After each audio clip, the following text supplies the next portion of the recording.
Hai friend, kembali lagi di channel Waktu Review. Dan ini adalah salah satu jam Swissmade dari Tissot, brand yang bisa dibilang udah lama berkecimpung di dunia jam dari tahun 1853. Dan lini Vissodate ini juga bisa dibilang cukup tua, yaitu dari tahun 1950-an, atau udah sekitar 70-an tahun yang lalu.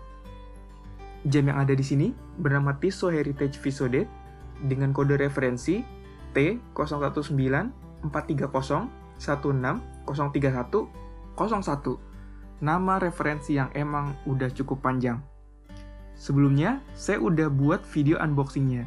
Jadi buat yang belum nonton, silahkan mampir dulu ke video unboxing itu ya. Tissot Vissodate ini udah tersedia dalam beberapa varian warna dan juga pilihan strap kulit dan juga Milanese. Jam tangan ini memakai movement ETA 2836-2, movement automatic yang udah mendukung hand winding dan juga hacking dengan power reserve selama 38 jam. Akurasinya juga udah cukup baik dan bergerak 28.800 vibration per hour. Jadi gerakan jarum detiknya udah halus banget untuk yang bisa dibilang masih kelas entry level.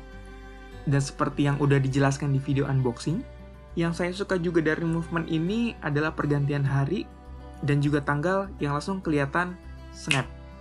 Nggak secara perlahan-lahan seperti kebanyakan movement jam Jepang kelas entry level. Jam ini memiliki diameter 40 mm, tapi buat yang ngerasa ini terlalu besar, atau mungkin agak mepet-mepet ukurannya dengan tampilan yang dress watch seperti ini, nggak perlu khawatir juga.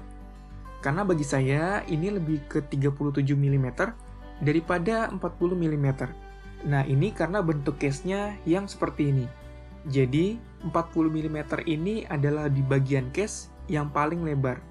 Panjang lak-tulaknya 47 mm, jadi lebar lengan kita lebih dari itu kalau mau pakai jam tangan ini.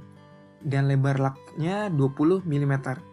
Jadi, di sini sangat mudah sekali kalau buat yang suka gonta-ganti strap. Kira-kira begini kalau di tangan saya yang diameternya cuma sekitar 16,5 cm. Jam ini tebalnya 11,6 mm, bisa dibilang cukup tipis. Apalagi kalau kita lihat di sini, ketebalannya dipengaruhi juga oleh kristal safir yang dome-nya lumayan kelihatan. Jadi menambah keren jam tangan ini. Tapi sayangnya belum ada lapisan anti-reflective coating yang sebenarnya mungkin masih oke untuk dial putih seperti ini, tapi kalau buat yang beli dial gelap seperti hitam atau biru, kayaknya bakal agak kesulitan untuk kondisi cahaya tertentu. Casing jam tangan ini menggunakan stainless steel tentunya, dengan finishingnya didominasi polish yang mengkilap, yang memang cocok dan pas buat dress watch seperti ini. Kalau untuk back case-nya juga stainless steel. Di sini memakai snap back case dan juga exhibition. Dan di movement-nya, terutama di bagian rotor, emang dikasih tekstur yang jadi menambah detail dan juga keindahan dari sisi belakang jam. Sedangkan untuk crown-nya sendiri, ini masih standar, masih push-pull standar, belum menggunakan screw down crown. Ya, maklum aja, ini emang dress watch yang hanya mempunyai water resistance hingga 30 meter aja. Dan secara diameter emang udah cukup. Tapi emang ini tipis banget. Emang di satu sisi menambah elegan karena memang ini dress watch, tapi buat yang biasa atau yang suka dengan crown yang agak gede, misalnya biasa punya jam diver, mungkin agak sedikit nggak nyaman waktu ngelakuin manual hand winding. Oke, sekarang kita masuk ke bagian dialnya. Pada dial ada apply tulisan Tissot.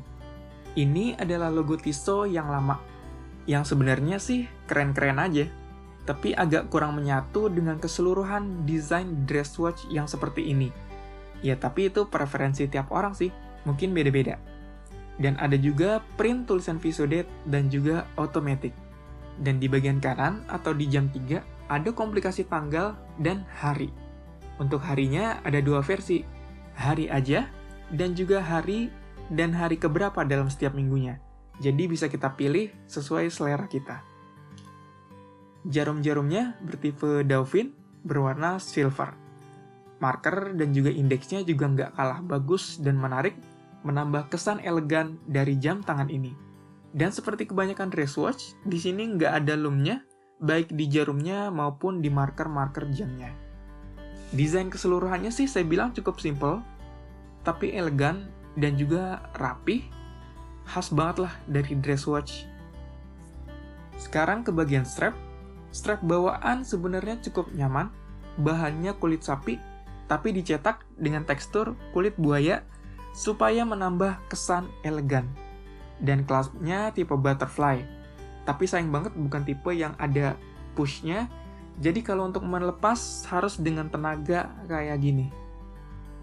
Strap-nya secara keseluruhan cukup nyaman, dilihat juga bagus, cuma agak kurang di clasp aja kayaknya yang tadi saya udah sampaikan. Oke, jadi gimana kesimpulannya? Sebelumnya sebagai informasi, jam ini retail price-nya itu sekitar $600-an. Tapi kalau bisa dicari, yang pas sebenarnya bisa dapat sekitar di $400-an. Dan dengan harga segitu, dan bersaing dengan dress watch lain dari Jepang, misalkan Seiko Presage, kayaknya jam ini benar-benar perlu diperhitungkan deh. Kenapa? Karena movement-nya sebenarnya udah oke, jarang ditemuin dengan jam dengan harga yang segini, kristal juga udah safir, dan nggak flat tapi dome, desainnya juga bagus untuk harga segini, strapnya juga nyaman, dan juga brandnya juga bukan yang abal-abal. Menurut saya kalau lagi butuh dress watch, dan bisa dapat di $400-an, atau sekitar 6 jutaan, ini sih menurut saya worth it banget. Tapi kalau dapatnya di $600-an, sekitar 8 atau 9 juta, saya pun juga mikir-mikir ya. Karena alternatif lain makin banyak, dalam artian saingannya banyak di harga yang segitu dari brand Jepang.